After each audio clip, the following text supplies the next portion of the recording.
కల్లూరు గిరిజన సంక్షేమ హాస్టల్లో ఆహారం కలుషితమయ్యి ఫుడ్ పాయిజన్ బారిన పడ్డ పలువురు విద్యార్థినీలు.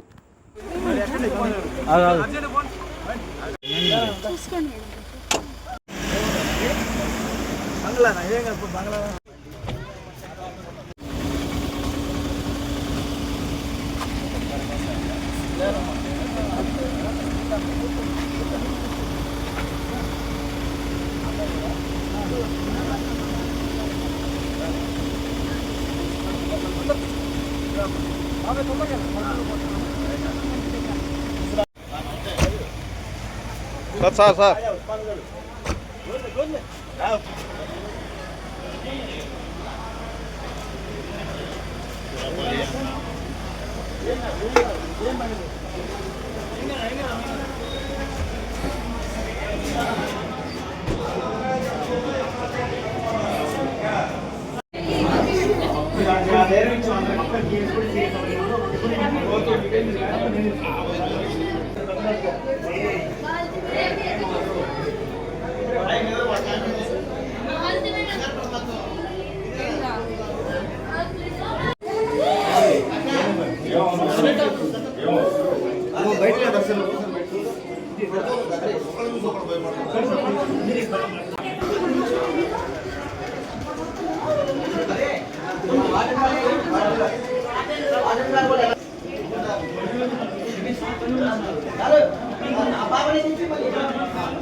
కృష్ణ సీరియస్ చేస్తా. ఇది వర్క్ పాయిజన్ అయింది హాస్టల్ పిల్ల కాబట్టి.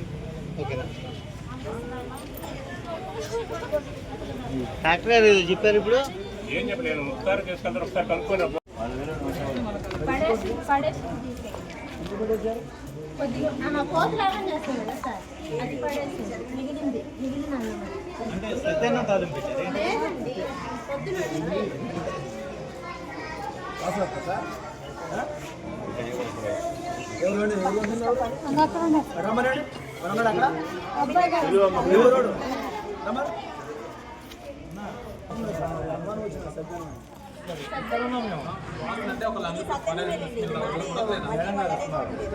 ఉడకపోతే వాసన రాదు. నేను అన్నం అయితే వాసన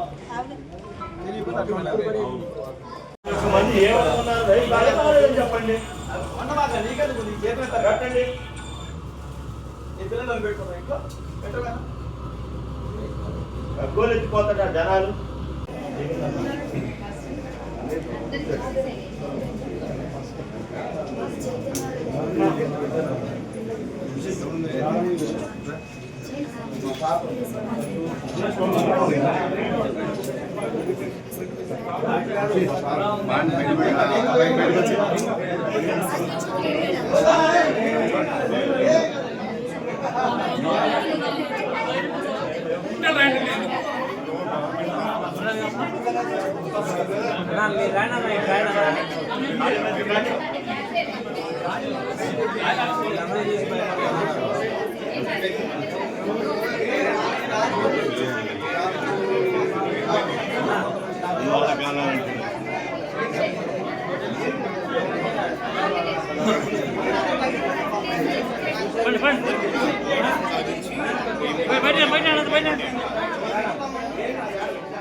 సైడ్ ఉండాలి. సైడ్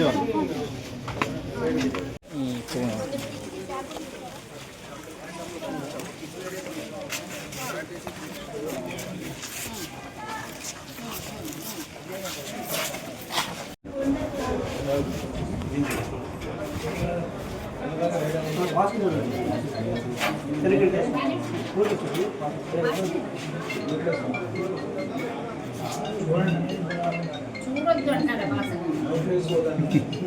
బాగున్నాయండి.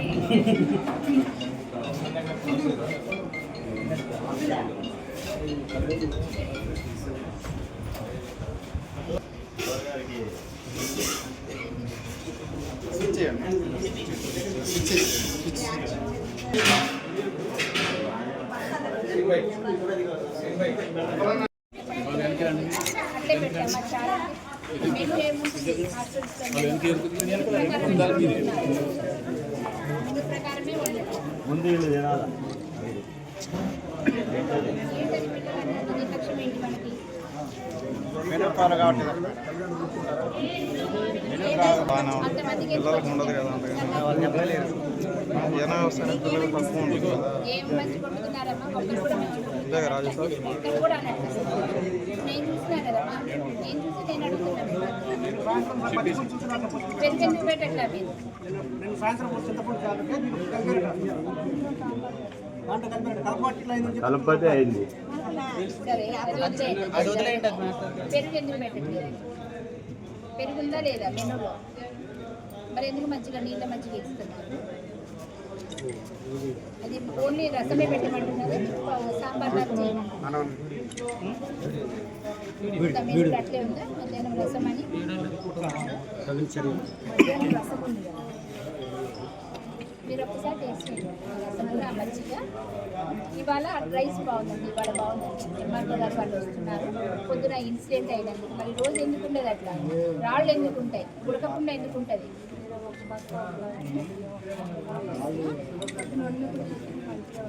మరి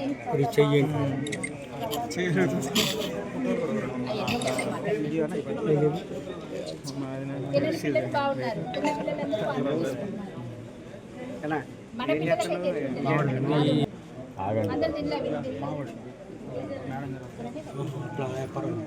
బాగోలేదని తీసేసి ఏదైనా బాగాలేదంటే ఎందుకు తింటున్నారమ్మా పిల్లలు మీరు? చెప్పండి. ఇట్లాంటి మీరు ఎందుకు మీరు ఉండండి. వాళ్ళని వదిలే వీళ్ళని వదిలే. వాళ్ళు భయపడుతున్నారు.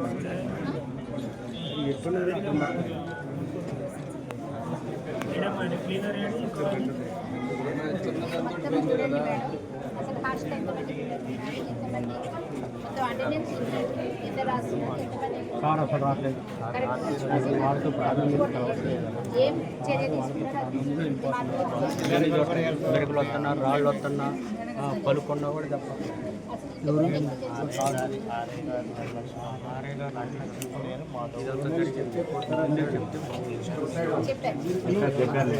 ఎమ్మెల్యే మేడం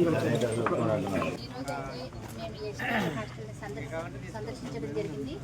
ఈరోజు దురదృష్టకరమైన సంఘటన ఏంటంటే పిల్లలకు కొంచెం ఈ ఆహారం తిని అరగక అస్వస్థతకు గురయ్యి వల్ల సుమారుగా 30 నుంచి 40 మంది పిల్లలు హాస్పిటల్లో అడ్మిట్ అయ్యి ట్రీట్మెంట్ తీసుకుంటున్నారు. అందుకని మేము చెకింగ్ చేయడానికి వచ్చాము. ఇక్కడ పిల్లలందరినీ విచారించి పరిస్థితులన్నీ చూసిన తర్వాత ఇది పూర్తిగా వార్డెన్ గారి నిర్లక్ష్యం అనేది తేలిందండి. తర్వాత వంట వాళ్ళని కూడా హెచ్చరించడం జరిగింది. మన మేడం గారు వచ్చారు, డిస్ట్రిక్ట్ ట్రైబల్ వెల్ఫేర్ ఆఫీసర్, వారికి కూడా మేము ఒకటే చెప్పాము, ఈ సంఘటనకి పూర్తి బాధ్యతలు ఎవరో విచారించి ఇక్కడ పరిస్థితులన్నీ విచారించి కఠినమైన చర్యలు తీసుకోవాలి. పిల్లలకి వసతులన్నీ మెరుగుపరిచేలా చర్యలు తీసుకోవాలి. మరి కరెక్ట్గా మన రేవంత్ రెడ్డి సర్కారు పిల్లలకి ఎంతో బాగుండాలి, ఆహారం బాగుండాలి, వాళ్ళ హెల్త్ బాగుండాలని సన్నబియ్యం సప్లై చేస్తూ మంచి మెనూ ఇచ్చి డైట్ ఛార్జెస్ 40% పెంచారు. దానికి అనుగుణంగా ఇక్కడ మెనూ కూడా సరిగా లేదు. పిల్లలకి పెరుగు బదులు మజ్జిగ ఇస్తూ ఉన్నారు. అలాగే రసం కూడా చూసాము, క్వాలిటీ అసలు బాగాలేదు. ఇవన్నీ కూడా మార్చుకొని మరి గవర్నమెంట్ ఏ విధంగా అయితే ఇస్తున్నారో అంత మంచి ఆహారం ఇవ్వాలి పిల్లలకు అనేసి నేను మేడం గారికి చెప్పడం జరిగింది. ఈ సంఘటనకి ఎవరైతే బాధ్యతలు వహిస్తారో వాళ్ళ మీద అయితే కఠిన చర్యలు ఉంటాయి. పిల్లల్ని మెరుగైన ట్రీట్మెంట్ ఇవ్వాలి మీరు సిఫార్సు చేసి అలాగే చెప్పండి. అలాగే ఇప్పుడు గవర్నమెంట్ హాస్పిటల్లో ఉన్న పిల్లలందరూ కూడా పర్వాలేదు, ట్రీట్మెంట్ కూడా మంచిగా జరుగుతూ ఉంది. ఇంకా అవసరం అయితే కనుక ఖమ్మం కూడా పంపిస్తూ ఉన్నాను. అంత అవసరం లేదు, డాక్టర్స్ మంచి మెరుగైన చికిత్స అందిస్తున్నారు. మన డిప్యూటీ డిఎంహెచ్ఓ కూడా దగ్గరుండి పర్యవేక్షిస్తూ ఉన్నారు. మంచి చికిత్స ఇప్పుడు మీరు చూసిన కూరగాయలు మేడం తాజాగా లేకపోతే ఇంతకుముందు ఉన్నాయంటారా? ఇప్పుడు ఏర్పాటు చేసినాయి అవి? కూరగాయలు అయితే తాజాగా ఉన్నాయి, కానీ వాళ్ళు 10 కేజీలు అంటున్నారులే, కానీ క్వాంటిటీ సరిపోదు. 86 మంది పిల్లలకి ఆ కొంచెం కూర అనేది సరిపోదు. అది మాత్రం మేము సరే క్వాలిటీ లేదు, ఏదైనా ఫుడ్ క్వాలిటీ లేదు, మెయిన్గా క్వాలిటీ లేదు, క్వాంటిటీ కూడా కావాల్సినంత లేదు, రెండు లేదు, క్వాంటిటీ రెండు. ఇట్లాంటి రిక్వెస్ట్ ఉంది మేడం. మీరు అప్పుడప్పుడు మీ లెవెల్లో మీరు మీ సాధ్యపడిన అధికారులు విజిటింగ్ అనేది కొద్దిగా అంతగా లేదు మేడం. బట్ అధికారులు విజిటింగ్ లేదు అంతగా. ఈ విజిటింగ్లో అట్లాంటివి ఉంటే కొద్ది లోపాలు ఏంటి మీరు తెలుసుకుంటాం. కూడా అన్ని రెగ్యులర్గా చూడండి మేడం. హాస్టల్స్ మీ అందుబాటులో ఉన్నాయని మంత్లీ వన్స్ విజిట్ చేయండి. నేను ఈ ఒక హాస్టల్ ఎందుకో రాలేదు ఇంతవరకు. నేను అన్ని విజిట్ చేస్తూ ఉన్నాను. అక్కడితో కంపేర్ చేస్తే మాత్రం ఇక్కడ చాలా బాగా నిర్వహణ అనేది మంచిగా లేదు.